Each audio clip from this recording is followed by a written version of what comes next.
Welcome to the home of Grand Canyon hiking. This is the Grand Canyon Hiker Dude Show presented by Bright Angel Outfitters for canyon and rim-to-rim specific gear and apparel and tons of free resources to help you plan your adventure. Visit us at brightangeloutfitters.com. We exist to help you hike your best hike. Now, let's talk some canyon. Well, whether it's a group of 2 or a group of 10 you're joining to hike the canyon, you'd better take your group membership very seriously, or you can hamper the experience not just for yourself, but for everyone you're hiking with. I'm Brian Special, and this is the Grand Canyon Hiker Dude Show presented by Bright Angel Outfitters. Hiking the Grand Canyon is more than a bucket list experience. It's likely among the greatest physical challenges most hikers will ever take on. So you need to do everything you can to prepare mentally and physically, especially if you're hiking with others, because not holding up your end of the bargain in any phase of your preparation, even months in advance, can come back to haunt everyone on the big day. Today, a conversation with Syndie McNaughton. She's 56, an accountant, a mom, a wife, an avid runner, and an experienced hiker from Phoenix who's no stranger to hiking the canyon and the group mentality that comes with it. This is the Grand Canyon Hiker Dude Show, presented by Bright Angel Outfitters.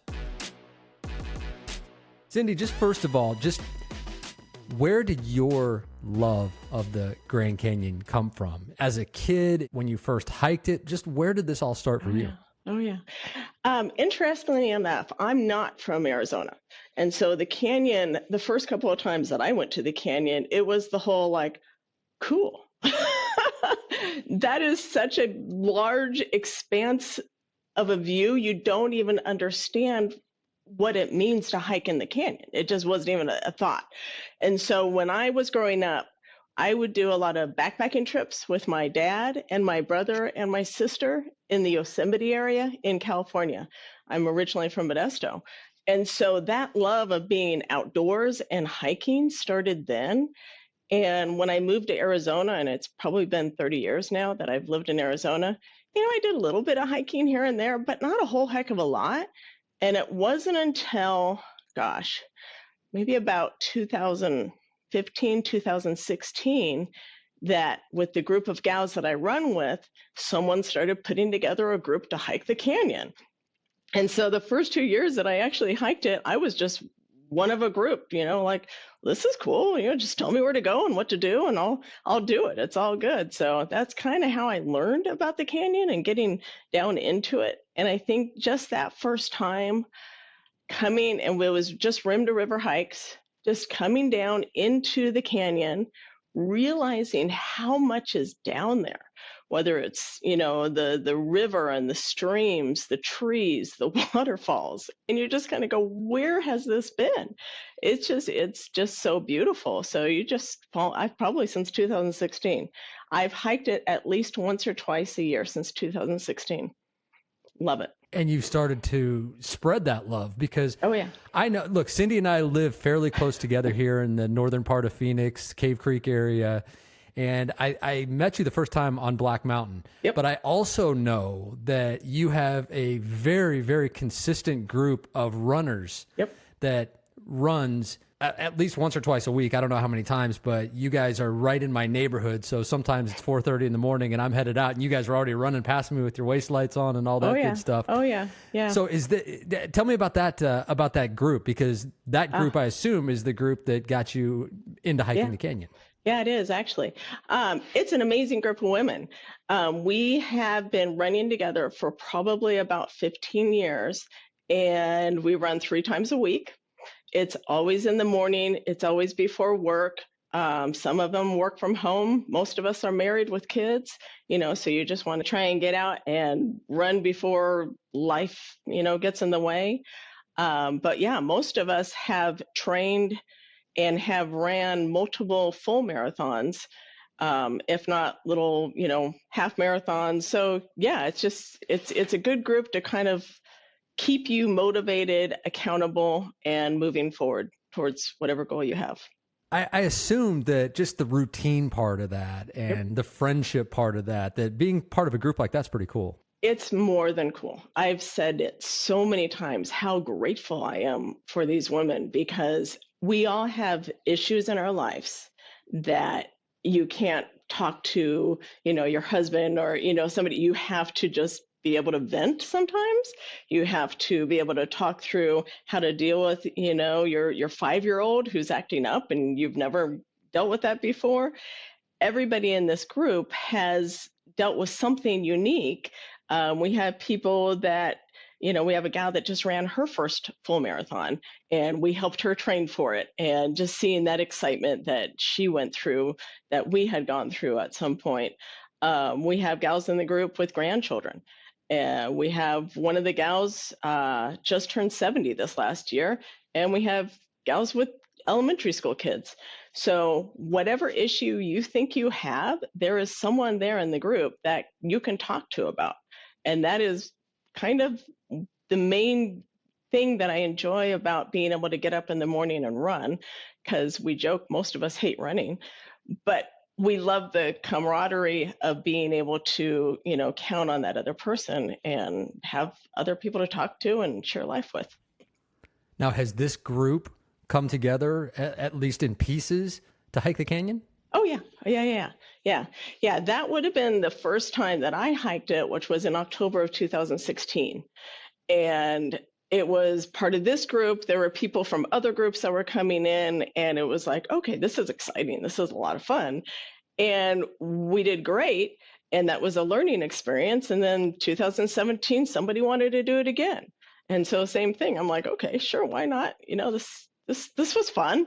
We're training for a full marathon anyways. We would use it, instead of running a 20 miler, we'd just go hike the canyon instead and be able to do it that way. And then it wasn't until 2000, let's see, I have my list here, 2018. So in 2018, there was Hurricane Rosa that had record amount of rain in Arizona. And that year, we had been planning, and I wasn't part of the planning process. This was still just going along for fun, doing our first rim to rim.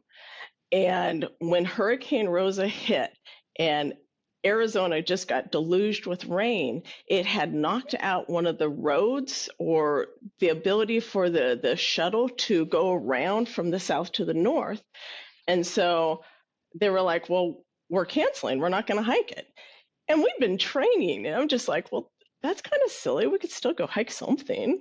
And so that was the first year that I hiked the canyon solo and just did a rim to river and had a blast. There was so many. I mean, I've heard the phrase one time somebody said, you can hike solo, but you're never hiking alone in the canyon. And I truly believe that. Two of my favorite hikes were hiking solo and doing it for the first time and just being like, this is great. This is great. You can hike rim to river however many times, but no matter what, it is always a different hike. Same route, different people, different weather, different things that you're dealing with inside, different stories in your head or other hikers that you're talking with.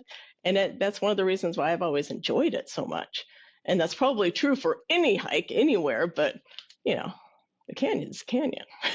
It is. I mean, the solo hikes are great. I'm typically a lone wolf out there. But just a few weeks ago, a month or so ago, I did a rim to rim with Coach Arnie and with Buffy Park. And man, that's an incredible experience as well, being able to share the experience with people. Yeah. And so many people, I think, prefer to hike in groups. Yes. You've done it so many times, and you've been a group leader so many times. Sure. Let's talk about that, because the group mentality thing is important from the moment you decide that you're going to do the hike with someone all the way through the hike. It's like you're accountable to someone else, and how you go, they're probably going to end up going. So, I mean, how important is that group mindset, even when you are just talking about doing the hike for the first time, when you're just starting to plan it? It's interesting because you kind of need to be willing to do, I don't know, let me see if I can put it. I always feel like if I put out a hike that's a training hike, or if I'm going to say rim to rim, we're going to do this, I know I'm going to do it. I will hold myself accountable, and people can count on me to do what I say I'm going to do. the running group I was telling you about, for many years, there's two other gals that we share the email list, but I don't mind putting the email out on a weekly basis, because if I put it in an email and I say I'm going to do something, then I'm going to do it. And most everybody in the group knows this about me. I'm very responsible with that. So with any of the group hikes, having the ability to put that information out there and say, hey, this is the date that, we're going to hike. These are the dates that you need to get for a room. These are, this kind of thing. At least the people in the group that I put this out to, they know that's how it's going to happen. And it's that responsibility nature of it. I think the first time that we did what I would consider like a group-led rim to rim, we started planning in 2019. Are you in our Grand Canyon Hiker Dude Show Facebook group yet? Well, join today and learn all the tips and tricks and hear about others' experiences on Rim to Rim and beyond. It's totally free. You'll have daily access to me, Coach Arnie, and just about every guest we've ever had on the show. All there to help you have your best possible Grand Canyon experience. Join the Grand Canyon Hiker Dude Show Facebook group and be inspired and informed, and get yourself Grand Canyon ready. The hike was going to be October of 2020. 2020 was a special year. And I had put out to the group, hey, in whenever it was, December or so of 2019, let's do this hike. These are the dates we want to do it. These are the rooms that we need to get. And we probably had a group of at least 10 to 12 gals that were like, yeah, I'm on board. Let's do this. And then COVID hit, and they canceled a lot of the cabins at the North Rim. They only had the Western cabins that they still kept the reservations. And so a lot of the people lost their reservation. Then the Trans Canyon Shuttle no longer would do the shuttle ride across because of the fear of COVID and how that would work. And so we still had a group of 4 of us that were going to plan on doing rim to rim, and the ability to plan, how to get to the North Rim, how to get our stuff from home to the South Rim. It was challenging, but it was fun. And it was, that actually was a blast. We had a husband involved getting us to the North Rim, and then he went home. We had my son and his girlfriend drive 2 cars to the South Rim, stay overnight, check into my room, put all our stuff in the room, be able to leave, take the other car and leave, and meet us on the trail at some point. It was just, there was a lot involved, but there's a lot of planning involved, and that's kind of part of the fun, I guess. I don't know. I like being able to figure out little puzzles, and that was a big puzzle. That was a big one. That was a big one. I guess where there's a will, there's a way. Yeah. But even in those months leading up to it, everyone typically will do some sort of a training program. Yes. How important do you think it is that everyone is held accountable in some way to train for this, so that they're not on the day of dragging the group down? Oh yeah. Most of the hikes that I've done, especially with a group, it's been a group within Arizona, either people I run with or husbands or, family. And so usually what I try to insist upon is we all hike together.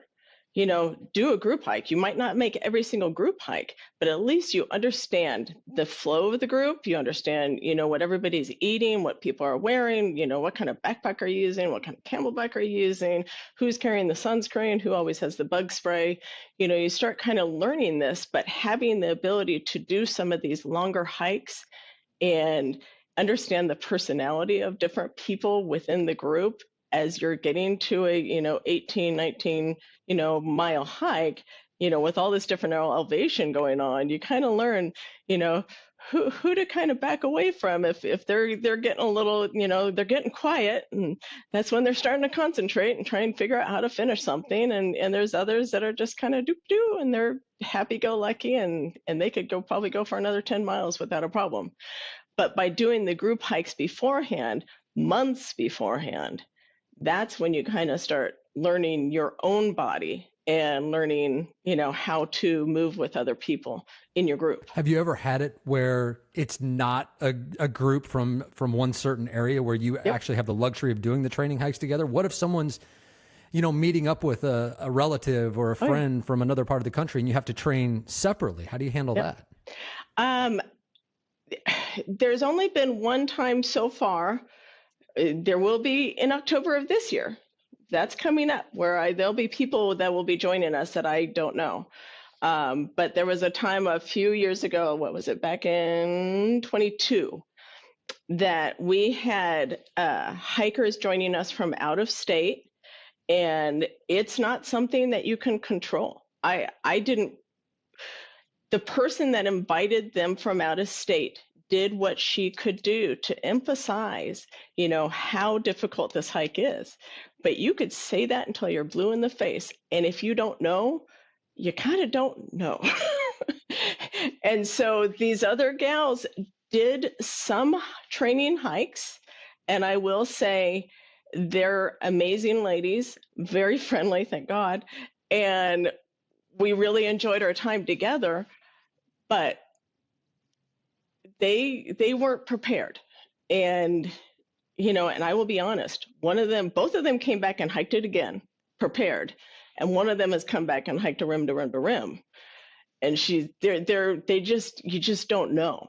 And it's really hard to explain to somebody out of state, how difficult it is to hike the canyon because it's such a different animal. And so that was an interesting one. And that's one of the reasons why I think I did well, or I do well with the groups, is I've always had that mentality that nobody's left behind. And unless I know that there is a group behind me that is experienced and has hiked the canyon before, I will always plan on being the last person out. Those ladies who you say were unprepared, what do you mean by unprepared? Was it physical? Was it what they packed? Was it a combination of things? What was it? Yeah.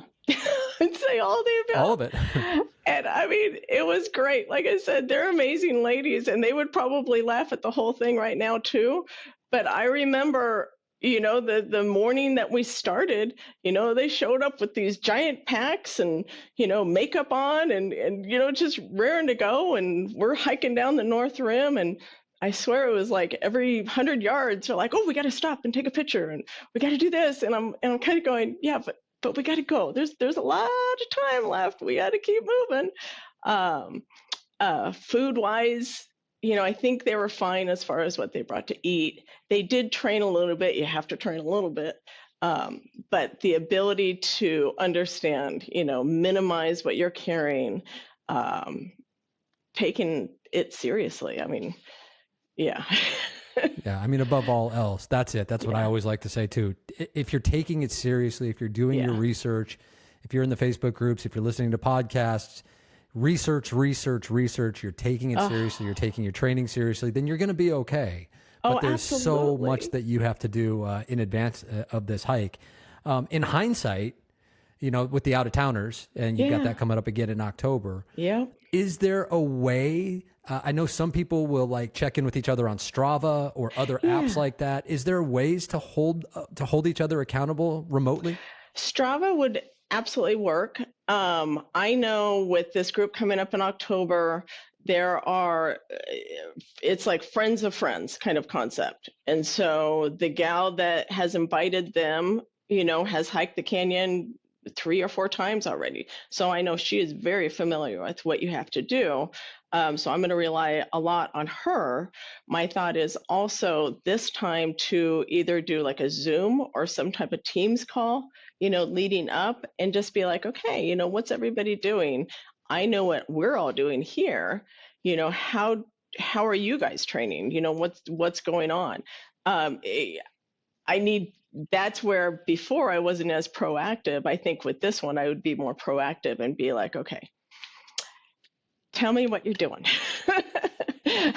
I kind of want to know. And I like the idea of Strava. Not everybody likes having another app on their phone, but, I like the idea of having something that says, okay, here's what we did, and I'm not the fastest hiker out there. I admit that wholeheartedly, but I'll put in the work. And so, just having an understanding. especially true for folks who are, this is a bucket list hike, right? Around Yeah. the world for so many people. It's so amazing. But if you've never been to the canyon before, and maybe, I don't know if those ladies you talked about had been, it sounds like maybe they had never, definitely never hiked in the canyon before. Yeah. But if you've never been to the canyon, you're not going to just be able to go from couch to canyon and have a great experience. You're not going to be able to just show up. It's a very, very unique style of hiking, especially, as we always say, because the downhill is first, and you do not know how you are going to react to that. So when somebody like Syndie, or there's a group leader who has canyon experience, tells you what you need to do, or it may sound silly that it's just a 21 to 24 mile hike, and why do we need to get on a Zoom call for that? Well, it's because this is unique hiking, and you need to be ready for it, or you're going to drag everyone down with you. Yeah. It's not fun.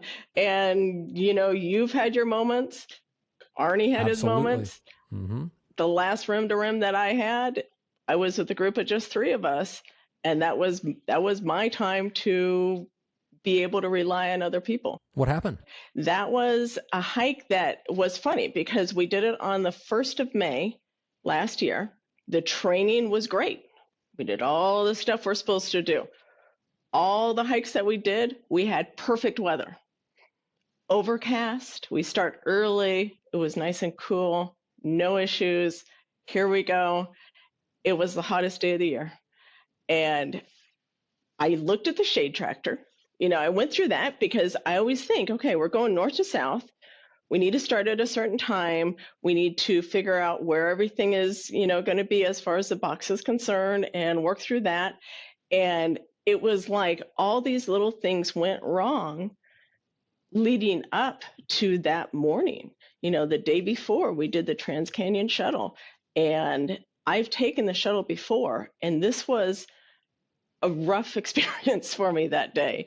They had one of their vans had broken down, and so they kind of put people a little bit more squished in a van than they probably anticipated doing. Ooh. We ended up in the back. I ended up getting like a claustrophobic panic attack at one point because the air conditioning wasn't working. So it was really hot in one row and really cold in another row. It was a very odd experience. And I've had great experience with them. So it was just a weird day. Come to find out, every year, to take a shuttle from the North Rim Lodge to the trailhead, every year it's something different. And so this year they were saying, well, you had to purchase a ticket beforehand, which is fine, but then you had no control over the time that you got there. So we wanted to start at a certain time, but because we were at the North Rim Lodge, they picked up the people over at the Kaibab Lodge first, dropped them off, then ended up. So we started in the light. I've never started when it was light out. So that was really weird. It was beautiful. I've never seen the North Rim in the light. So that was really kind of a treat. But at the same time, it kind of gets in your head. So then you're rushing a little bit more going down. We get through the box. We have no problems. We still do Ribbon Falls because, it's Ribbon Falls. And get to Phantom Ranch. And it was at Phantom Ranch that, I'm kind of going, I'm not feeling great, but I'm doing everything I need to do. I get my bag of ice. I carry an extra Ziploc so I can get the bag of ice into my bladder. So, there's all these different things. And I'm like, okay, I know to do all this stuff. And we start out from Phantom. But what I forgot was you're going up the staircase in full sunlight. And the heat just took me out. Are you going to Bright Angel or South Kaibab? Oh, Bright Angel. Because it was May, we had, there was water, all this kind of stuff. I've never actually hiked up South Kaibab. Like, why? And Bright Angel, you have the little waterfalls, you have all these wonderful things to do, and the Havasupai Gardens and all this. So, I couldn't make it out, or couldn't make it up the staircase without just falling so far behind. I remember at one point I just sat down, and they kind of came back, and they're like, "Are you okay?" And I'm like, well. When you say the staircase, what part of the trail is that? The switchbacks before Havasupai Gardens. Okay. Coming up Devil's Corkscrew? Corkscrew, yes. Yeah. So yeah, that little section there, And that was in exposed. That was fully full exposed at that sunlight. time. Oh, Hadn't even thought thank about you. the sunlight on that side. That's the funny Yeah. thing. Like you always hear about the box. And I'm like, okay, box we got. Forgot about the corkscrew. And so going up there, and the thing that was smart, funny, whatever, I had bought the How to Not Die in the Canyon little pamphlet. Yeah, by Dr. Tom Myers. And we had read it the day before. It was in my backpack. It will always be in my backpack. And at one point, we're sitting there trying to find some shade and getting that out and going, okay, what are your symptoms? How are you feeling? Are you cold? Can you eat? Can you, any of this kind of stuff? So I know I had mild heat illness. I didn't throw up, which was the year before we had tried to do a cactus to cloud hike. And I had thrown up on that one because of the heat and dehydration. And so I think you had said at some point, and I've had people say this before, once you've had that, you're just more susceptible to it. And so that's just something I need to work through and be able to figure out like how to deal with that. But yeah, having people with me and willing to be like, nope, we're not leaving, but we're going to hike another 10 yards. And that's sometimes all you could do is hike those 10 yards and sit down and then hike another 10 yards. And it was great because once we got to Havasupai Gardens, there were rangers there that were like, hey, if you're having any issues, wait an hour or whatever they were recommended to wait so that you're coming out in the shade. And so we did that, and it was still a struggle. It was over 15 hours, that hike, but we made it. And I'm still planning on going back. Once the heat gets a hold of you, it's gonna, and even when the shade takes over, it's kind of too late at that point. Yes, it's better absolutely. Still going out in the shade, but you've already done the damage. Yeah. And I think it's important to that point. You hear so much about the box and the frying pan. You definitely don't want to be in those spots on North Kaibab in the direct sun. But the biggest thing that I would say, on top of everything, if you're going from north to south and you're going up Bright Angel, as most people do, because it's always in the hottest part of the year, do whatever you can. Use our Grand Canyon Shade Tracker, please, and plan your hike so that, at the minimum, you hit Havasupai Gardens and you're doing the last 4.5 miles in shade, because that's the hardest part of the hike. But that might mean that you have to do what Syndie did, which is go up Devil's Corkscrew in the direct sun. That's no fun either. No. So if you can somehow time it to hit Devil's Corkscrew when there's shade, maybe hang out at Phantom Ranch, hang out at Boat Beach, even Pipe Creek Beach by the River Rest House, and just wait for that shade because you know it's coming. Shade, number one, it can save your life because it can be deadly in the canyon, especially at that time of the year and especially in direct sun. But at the minimum, it's going to make for a better experience hiking in the shade. It's just, absolutely, it's better on your body. It's more pleasant. So I would encourage people to take the shade very seriously. Canyon hiking can be hot and deadly, and shade can save your life. Be sure to plan your hike with our Grand Canyon Shade Tracker, a completely free tool that lets you see exactly where you'll have shade on your route every minute of every day of the year. Find the Grand Canyon Shade Tracker exclusively at brightangeloutfitters.com and hike your best hike. So, Syndie, you found out what I've found out, and we're Arizonans. I know you're not from here originally, but you've been here long enough. You know what the heat's all about. I mean, I suffer through the heat. Exactly. I'm in the heat all summer long, just like you are doing physical activity. So you've got to take the heat very seriously in your hydration and hiking in shade, because if it can happen to us as people who live in this dry, hellish summer environment, I mean, it can really happen to anyone. So, and I've gone up Bright Angel. I counted. I mean, it's been 13 times. One time can get you. Yeah. And I went back in October with my son, and we did South Kaibab, the Tonto Trail, and then back up, and it was great. We had a blast. I had no issues at all, and it was you're fine and you're feeling good, but it was also cooler. And so that, to me, that's just something that I need to be really aware of. And if there is the possibility of hiking in the heat that is your goal kind of hike to kind of ease your way into it, is my thought. I'm sitting there. One of the gals she would go do Black Mountain in the afternoons. And my thought is like, are you freaking crazy? It's, whatever temperature as it was at that, 80, 90 degrees. But that's smart. That was a smart thing to do, is to kind of just acclimate your body a little bit more. So, yeah, it is possible. It takes commitment and it takes suffering a little bit, but it is possible to get better in the heat. But the best option of all is to just avoid it, not risk it. Yes, just don't risk hiking in the heat. But exactly. if you can somehow do it, I will never ever stop saying that November is the best time to be in the canyon and to do a rim to rim. Even though the North Rim services are closed, you can still access the North Rim by vehicle. The Trans Canyon Shuttle runs all the way until it closes on December 1st. November is just perfection. The crowds are gone. It's cool. You don't have to worry about the sun because it's so cool. It's just, it is the best. And I know people probably get tired of me saying that, but I'm not going to stop, because I know that the entirety of rim to rim season from May 15th to October 15th can be too hot. The entirety of it, which is a bummer, because most people, that's the only chance they have to do it. They could get reservations. You can still do it. You just got to take it very seriously. Yeah, that's the challenge. That's a challenge, right?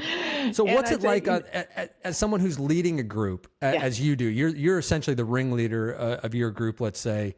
You take that responsibility on. Sure. What is it like herding a group of 4, 5, 10 people through the canyon? And do you all agree to stay together? Is that your mantra no matter what? What I have done in the past, and I've been with groups, with the exception of the first 2 years that was kind of just going along for fun, of anywhere from 2 of us to, at this point, up to 13.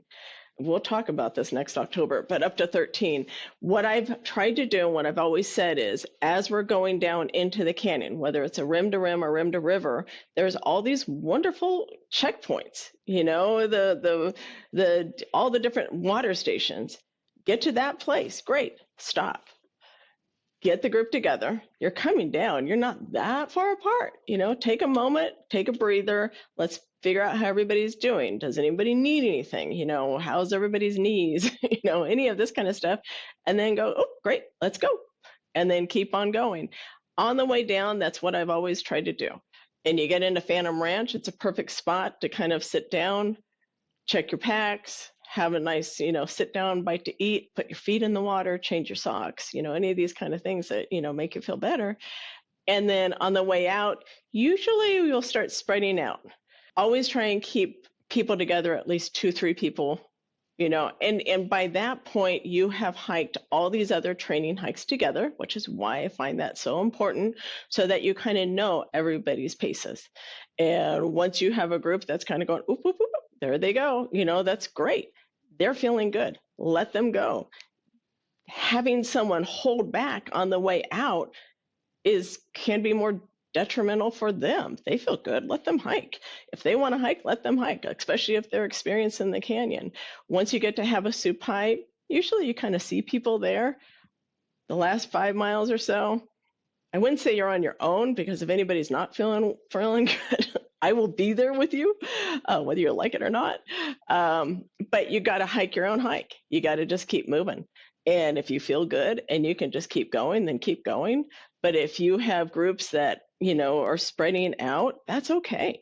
At that point, you just want to enjoy the experience as much as you can, as much as hiking out is enjoyable. But that's also where you get some of the best views. And you kind of have to stop every once in a while and put your head back up, because you're trying not to trip all the time. And you look out and you just go, wow, it's like the view behind you. It is that. And it's just, those are some of the best views. But yeah, as far as keeping a group together, it's somewhat herding cats, but you try and keep everybody together as you're coming down. Phantom Ranch, recap everybody, but especially once you hit Havasupai Gardens, everybody's kind of hiking their own pace at that point, and it's okay. And a lot of times people wait at the top. We try and have some agreement on if you're going to go to the right and go to the sign, or go to the left and go to the bar. Sometimes that gets the the language gets misinterpreted, but I'm always like, I know if I go to the right, you can end up at the sun, but I've seen the sun before, and all I want right now is a beer, so I just want to go to the bar. So yeah, you just kind of figure it out, and that's the other thing. I was trying to take some notes. Not only train together, but celebrate together. And so one of the things that we love doing here as we're training, especially the long hikes, especially up at Tom's Thumb or Gateway or Mount Ord or some of these, is afterwards we try and go have breakfast and enjoy, talking about what we just did and all this kind of thing. Most of the groups that I've hiked with in the canyon, they know the day after I'm having breakfast at El Tovar. I'm getting that giant cinnamon roll and a mimosa, and we're going to, be able to celebrate and enjoy and share our pictures and just kind of talk about all the fun that we just had. Do you kind of need that night to recover? Do you guys ever celebrate that night? Or speaking for myself, it's like when I come out of the canyon, typically it's like, I really don't feel like doing anything. But you guys do. It's not just the next morning. It's that night too. The hike that I was just telling you about in May, it was a drudge. That was the hardest I've ever done. We get out, we get to, I always stay at Yavapai West, and we go to and usually get a hamburger, French fries or something like that, so you can eat something. But I also, like I said, I like my carbs, so I'll get like one of their beers, and they have the Historic Brewing Pie Hole Porter. I know exactly which bar has that. And I might not have been able to finish half of that hamburger, but I definitely was able to finish the beer. And to me, that's kind of part of it, is being able to sit with those people that just held your hand for 5 hours as you're trying to make your way out. And yeah, to me, I think that's part of it's important. It's important. Absolutely. And some people, yeah. Some people, you're right. They want to go take a shower. They want to, be able to relax and have some downtime. But yeah, I don't know. It gets me excited. So last thing, just to wrap this up, what would you, as someone who's been part of a group, who's led a group, what would you say to someone who is getting ready to do the canyon for the first time, and they're going to be a part of a group, whether that's 2 people, whether that's 10 people? What would you say to them about what they need to be doing in the months leading up to this hike? Organize, put on paper what I would say your goal, but I mean, I'm an Excel person, so I have lots of Excels that I put down, like these are the hikes that I want to do over the next, 3 months. I have that coming up for even in October. I have us starting in like June, July, saying like, okay, every Saturday, every Sunday, this is what we're hiking.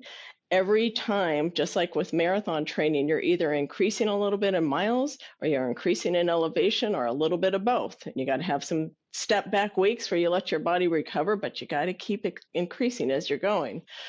Learn your body. Learn what kind of food you can eat, what kind of food you shouldn't eat, what food you shouldn't eat the day before. No Mexican food.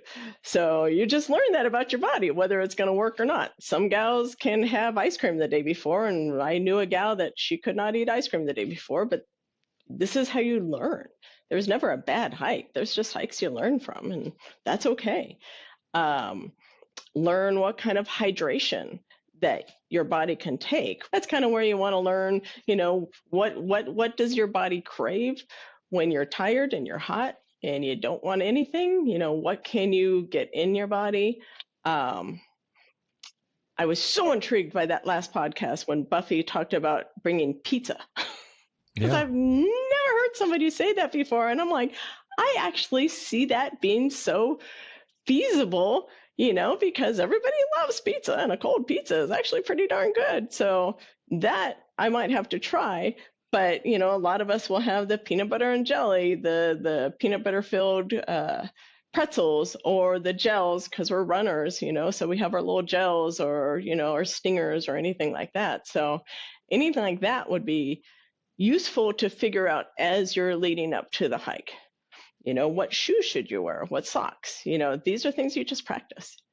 It's all just about kind of repetitiveness allowing your body to learn how it feels to be on a trail for that many hours, make sure you have your reservations. Logistics are another whole other thing. Goodness right there. gracious. There are so many different little steps involved, but once you make that commitment, it's just so exciting. And watching the weather reports and figuring out, I mean, I have just loved the last 24 hours because there's the Bright Angel Trail Cam.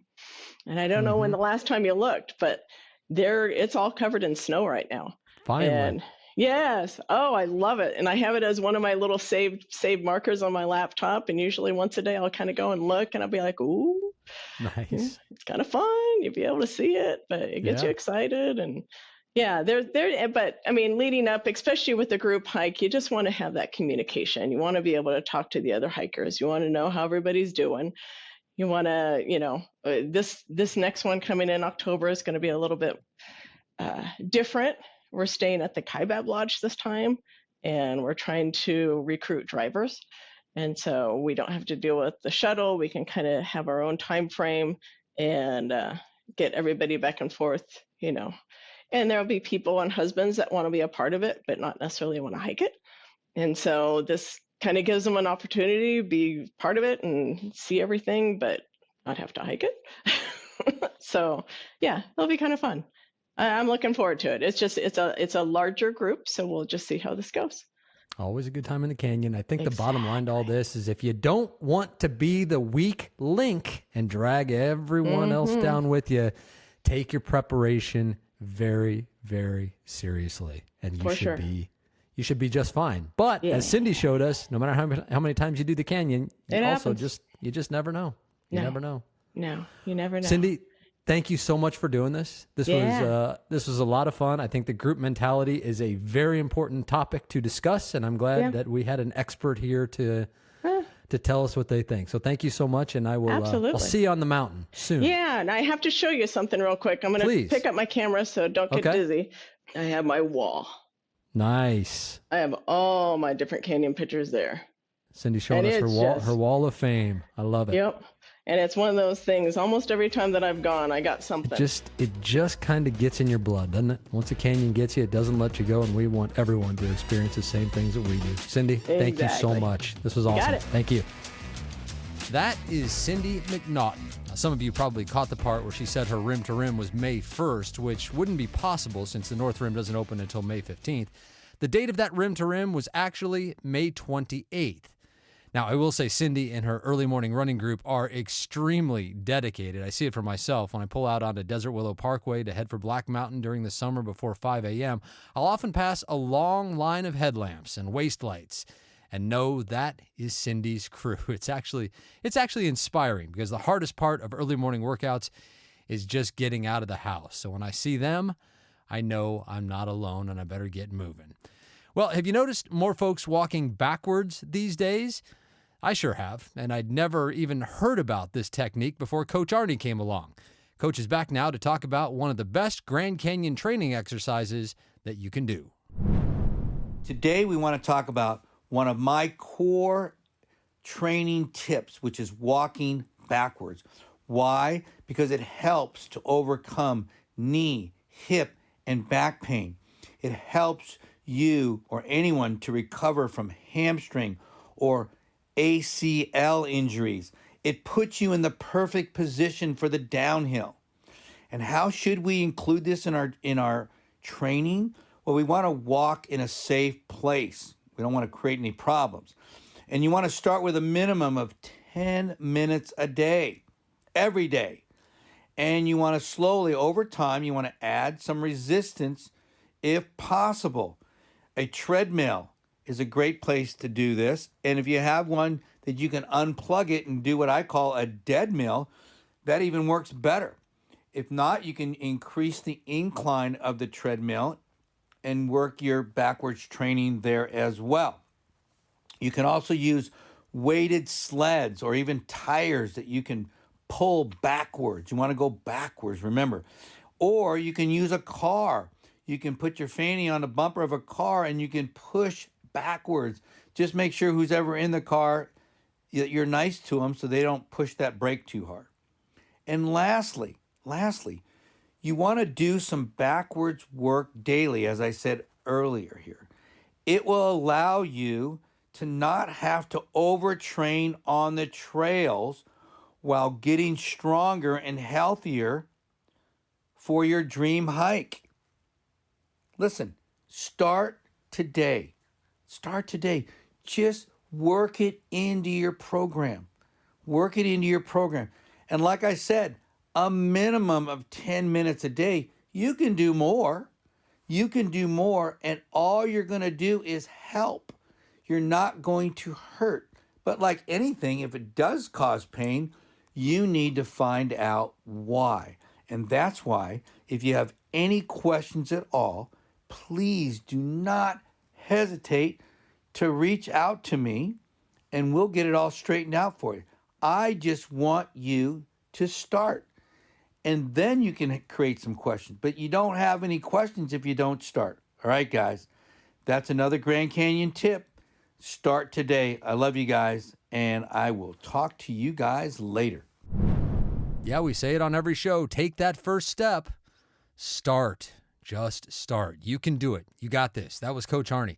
Arnie Fonseca Jr. And Coach's exploits, by the way, are becoming the stuff of legend in our Grand Canyon Hiker Dude Show Facebook group, because we're seeing posts all the time that are along the lines of, I texted Coach Arnie and he called me back right away. Or I sent Coach a direct message and he called me immediately. What a gem that guy is. It's all because he really, truly does care. So if you have questions about your canyon training, reach out. Feel free. Coach Arnie wants to hear from you. All right, that's it for now. My name is Brian Special, encouraging you, as always, to go hike the canyon. Take that first step, embrace the journey, and when you get there, whether it's for time goals or taking your time, just hike your own hike and enjoy every step in the majestic Grand Canyon. We'll see you next time on the Grand Canyon Hiker Dude Show, presented by Bright Angel Outfitters.